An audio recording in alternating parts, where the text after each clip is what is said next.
Hello and welcome back to IAmMe. Today I'm going to be showing you 5 different ways to make your lessons more interactive and as a result improve engagement and reduce the levels of behaviour that you'll experience this time of year. This time of year, teachers are tired, children are tired, and as a result behaviour starts to creep up and gets worse and worse. I know that a lot of you will be thinking that the more interactive my lesson becomes, the children also become more chaotic and their behaviour starts to develop as well. However, if you use these tools are controlled. It creates interactivity where the children are actively engaged, and as a result, the children focus on the lesson and the objective rather than doing something because they're bored or not feeling entirely engaged because they're tired. These tools are perfect for new teachers, but also for experienced teachers. I promise you now, even experienced teachers will not be aware of all these different ways of creating interactivity in lessons. So if there is any that are new or interesting or something that you might use, please like and subscribe to this channel because that really helps, and also you'll be alerted to any new tips and videos that I post in the future. So for the first tip to engage your interactivity in lessons, I'm going to use online quizzes, surveys, or basically anything that is similar to Kahoot. A lot of teachers, especially experienced teachers, will already use Kahoot and they'll be quite familiar with it. It is a paid service that I am not advertising. I'm going to show you 3 other ways that you can use an online quiz that is entirely free. So, Kahoot, that is the traditional one that most people use. Here's the price plan for Kahoot. With Kahoot, what you do is create a quiz or an activity. The children then use a game pin that the Kahoot creates and they log on so they can interact and you can see exactly who responds with what and get a quick consensus of what people think the answer is, and the children love and engage with it. For a bit older children, you have something called Mentimeter. Mentimeter. Mentimeter, you can create surveys, you can create quizzes, and you can give options, multiple choice, just like Kahoot, but it's less visual. As you can see, you can get lots of different open-ended questions, and you can either give a multiple choice answer or you can give a worded answer. You also have word cloud, which is quite nice, where you can start something and all children can add their responses and answers to a word cloud. Mentimeter is entirely free, but it does come with a subscription-based service if you want all the pro features.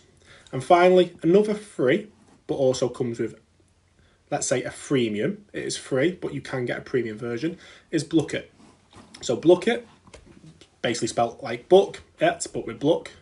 So Blookit is very similar to Kahoot, a lot more visual, comes with a set of quizzes and activities that also have games involved with them as well, especially perfect for younger primary school children who want to have the more interactivity sections. As you can see, Blookit has lots of already made activities and quizzes that you can use and you can browse through. And just like with Kahoot, they get given a pin and they can log on exactly like Kahoot. So the first one, different quizzes that you can do online through a QR code or a pin. I know that a lot of you are thinking our children love online quizzes, but we don't really have access to iPads very often. That's why the next resource is Plickers. Plickers gives you a card, just a simple A4 card that you can print or you can purchase directly from the website, but you can print them just as effectively. They look like this. As you can see, they look a bit like a QR code, but a bit bigger. And when you click onto them and you see them independently, what you see is A, B, C, D. And each one has a different orientation, A, B, C, D. And children hold their answer in that angle, in that orientation of their card, and it will read which answer they think it gives. So if a child holds A facing up, it's giving the answer of A. And you will scan a classroom with your iPad, your teacher's iPad, and it'll give you the answer of each individual child. And it knows which child is giving you which answer because what you do is you create a class. Each child is allocated one of these cards.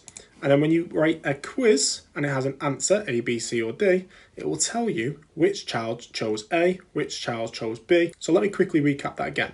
Each child will have a Plickers card that looks like this, assigned to them by name.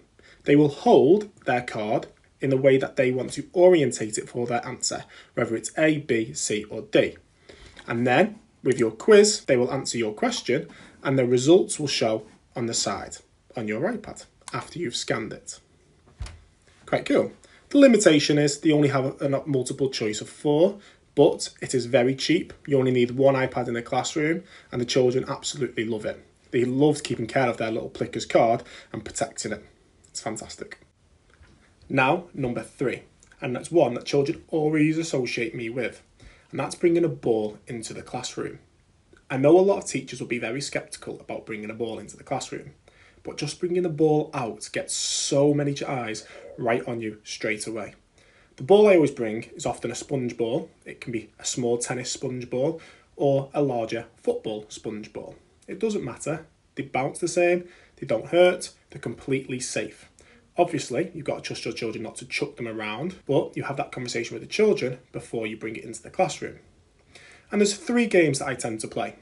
The first one is hot potato. I play hot potato with a topic. I might say, I want a simple sentence. And every time a child has the ball, they pass it to somebody else who has to say a simple sentence before they can pass it on to somebody else. Quite simple. Another one is catch. I simply ask the child a question, throw it. If they drop it, they're out.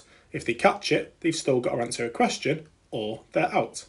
So I could throw it to one child and ask them, can you tell me what a simple sentence contains? And then they have to answer it correctly or they're out. If they answer it correctly, they can throw it to any child they want, and then I will ask them a question. Can you tell me what a verb is? Again, they must answer the question or they are out. If they drop it, they're also out. I tend to add a little twist. If they drop it, the person who threw the ball to them is also out. I like to build that teamwork rather than create an atmosphere where the child may throw it in a difficult way for the other person to catch. And finally, my other game that has no curriculum focus is I simply bounce the ball on the floor, and if I bounce it on the floor, the children clap.